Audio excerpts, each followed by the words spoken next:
Okay, I lied, the lava is most definitely real. Okay, so this latest stream has been, quite frankly, insane. We've had 3 confirmed deaths, a new maze, and lava coming out of the floor of the fucking clearing. But hidden in here is a lot of evidence pointing to something in particular, something I've touched on before. As a lot of outsiders comes to an end, new ideas present themselves and new possibilities reveal themselves as well. Now, I would heavily recommend watching this video before this current one, as much as what I will be touching on here has been explained much more in depth than that one. This one took a while to make, mainly due to research and me procrastinating. And for one of my final times, my name is Ghost, and welcome to my theory library. First thing I want to touch on is something that Owen said. You celestial beings, only stepping in when it suits you, leaving us mortals to do your dirty work. This was said to Ori, and it reveals so much more than it seems. This shows me a couple things. One, Ori and Angel are quite literally gods, or at least something on that level of power with their power bound. Then you have to ask how. It seems as if angels are restricted to District 1, which could possibly be a god realm of sorts or even a heaven. However, we have to ask how their powers are bound. And I feel like this is relatively elementary if we think about it. We see Ori flying in the Eren Fluff lore because it's fluff, and Ori there is essentially CC Ori.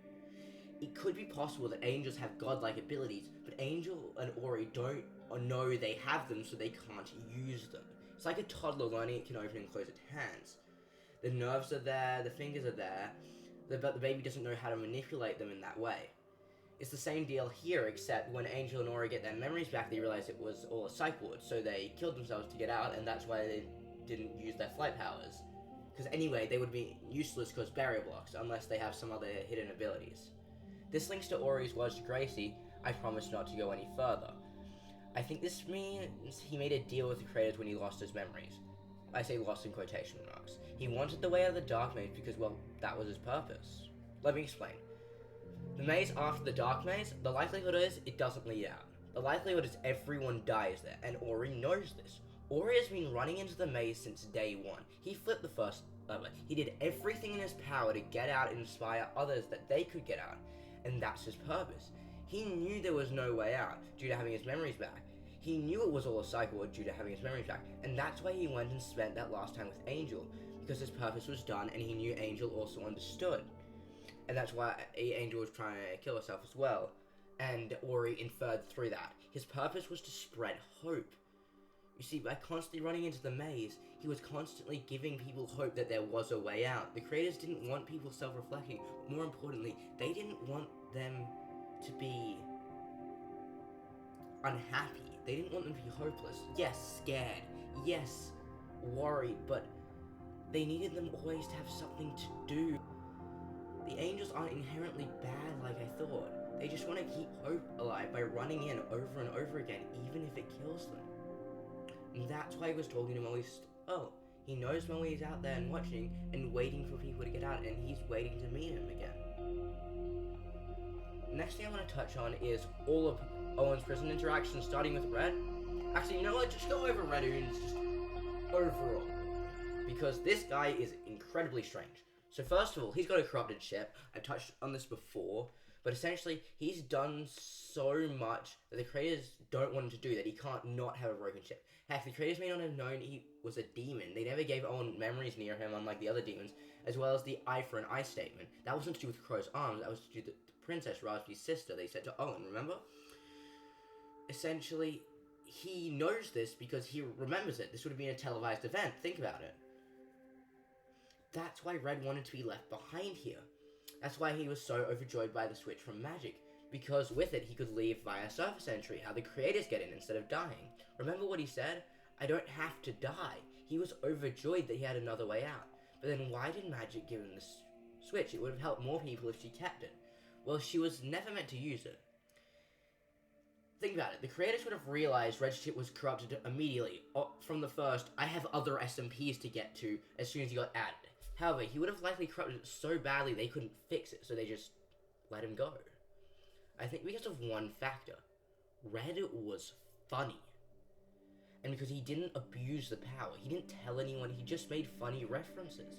And I think the creators thought if someone could be this resourceful and defy death and defy them for so long, that they deserved to get out. And that's what Red Runes did.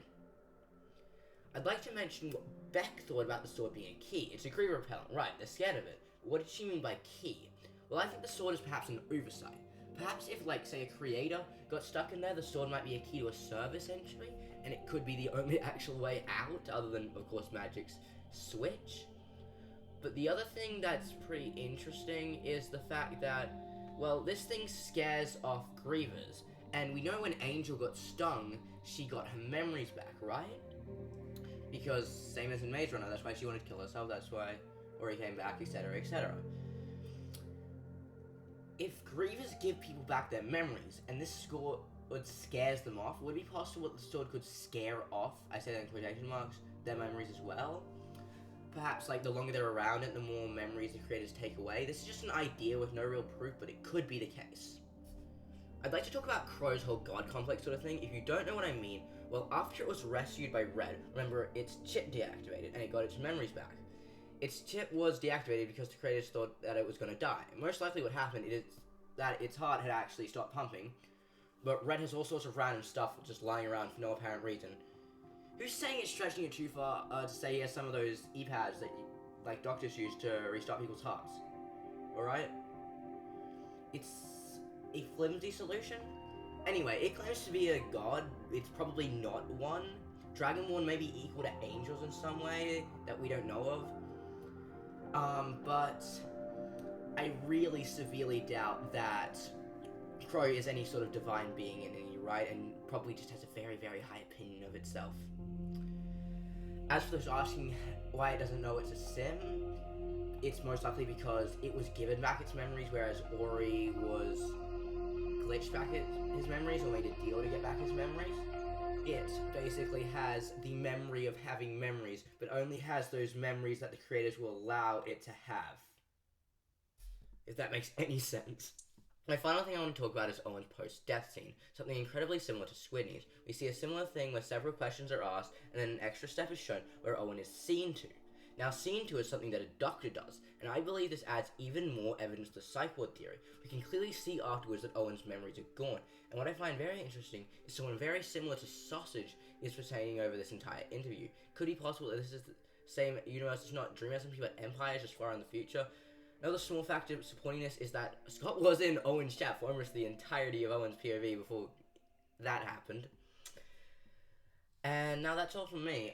Post your theories below. I'll probably be looking at Apo Law next. And like always, my name has been Ghost, and I'll see you all next time.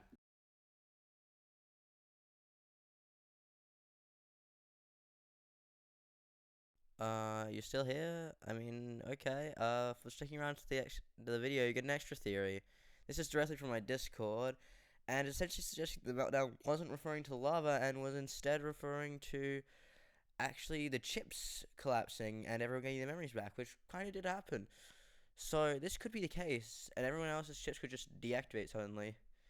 In the final law stream, but guess we'll have to see. Anyway, the next video is not going to be on Avo Law, it's going to be a special party edition. I'll see you guys all next time.